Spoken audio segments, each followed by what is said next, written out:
والدين تا تربية دا صدح ما يوقف سمان نوع آتها بلد الشيء هذه إن شاء الله تعالى صدح نوع بوالدين توقف سمان قيبت كوباد وحالتها إطفائيون أفكار عربية إطفائيون بالنها دبك مركو كعو فاير فايتر كمحوق بتاع قفك دم دمس كدبكو دم يا زوما وحي براروغان الماء مركي وحل ليانون انت كلوا اوكي تربيه وحا شقكم لها يا هويد meela iska wareegaysa odag meela soo wareegaya laakiin maalinkay dib dhacdo ayuu madaxdii afuraya oo qaylinaya itfaa'idiyun baa la dhahaa dibdamis oo kale way uu fadhiyaa dib buu sugaya ilmihiisa inay sameeyaan qayb kamidana waxa la dhahaa murawidun maxaa weeye murawiduntu sida xoolaha loo dhaqay ilmaha u dhaqaan cuntay siiyaan meel ay seexdaan daaway siiyaan laakiin tarbiyadooda shaqo kuma laha nooc saddexaad waa nooc loo yaqaano dadka wax tarbiyeeya ee asalka ah tilmaamay leeyihiin tilmaamoodu maxaa ka mid ah way naxariis badan yihiin ilmahooda aad bay ugu naxariistaan waxaa ka mid ah waa ra'fa naxariista xad dhaafka ah la dhahaa ra'fada nabiga maxamed baa ku tilmaanaa salawaatullaahi wasalaamu calayhi sidoo kale xilmigooda iyo dulqaadkooda badan waalid haddaad tahay dulqaadkaaga uu yar yahay waalidiinta hadda hadlaaya inta anoo hadlaayo ma garanaysaa ay dulqaadkaa ku yar soo saa maaha qof weyna waalid oo hadlaaya iyadoo la hadlaayo dulqaadkaa ku yar hadda macnaheedu ya dulqaadka inuu nagu bato wey waa inuu dulqaadka kugu badan yahay haddaad rabtid ilmaaga inaad maar gaarsiiso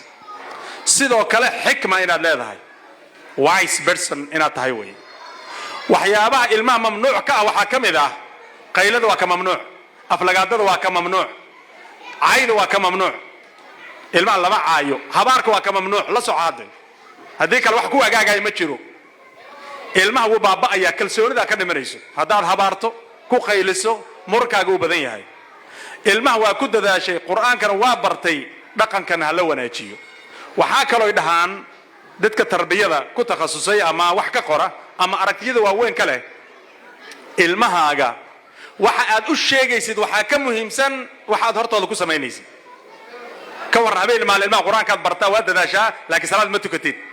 ama fajr waliga on time kuma tukan iskuulka ma u soo kacdaa islaam baa waxa la yiri waxay tiri sheekhow ilmahayga waa hurda weeyihiin ma kacaan salaada subax baan qaata ka taaganahay wuxuu ku yiri ka waran guriga haduu dabka kaco maxaa sameyn lahayd waa toosin bay tiri oo salaada xagee marka ayada dabka iyo salaad maxay ku kala duwan yihiin waayo qof salaad ka tagay waa qof dab ku dhacay wayso saama dhaqanka waa saa in loo fahmo way waa in lagu baraarugaa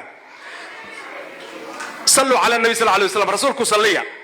allahumma salli wa sallim ala muhammad salliga soo muhiim ah guriyaha waxa kala badisaan dhikriga allah ku badiya oo salliga rasuulku ka mid yahay oo subhanallahi ida ka mid tahay oo astaghfirullah ida ka mid tahay dhikriga guriyaha lagu badiyo guriyaha way barakoobayaan guri barakaysan ma ku noqonaya nabiga maxamed sallallahu alayhi wasallam saxaabiga ubay la dheey jiray baa wuxuu ku yiri ya rasuulallah waan kugu sallinayaa laakiin markaan duceysanayaan kugu sallinayaa imisaan ka siiya afar meelood meelba ka siiya markaasuu yiri haddaan ka badisana way ka sii fiican tahay markaasuu yiri kala bar baan ku siinayaa markaasuu yiri way fiican tahay haddaad ka badinaysaa ka sii fiican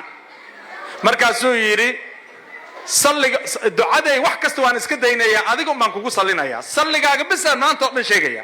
nabiga sallallahu alayhi wasallam wuxuu ku jawaabay idan tukfa hammak murugo kasta oo ku haysay waa lagaaga filnaanaya dhibaato kasta oo culays kasta oo dareemaysid daaqadu ka baxaya haddaad rasuulku sallallahu alayhi wasallam sallu ala nabi sallallahu alayhi wasallam rasuulku salliya allahumma salli wa sallim ala muhammad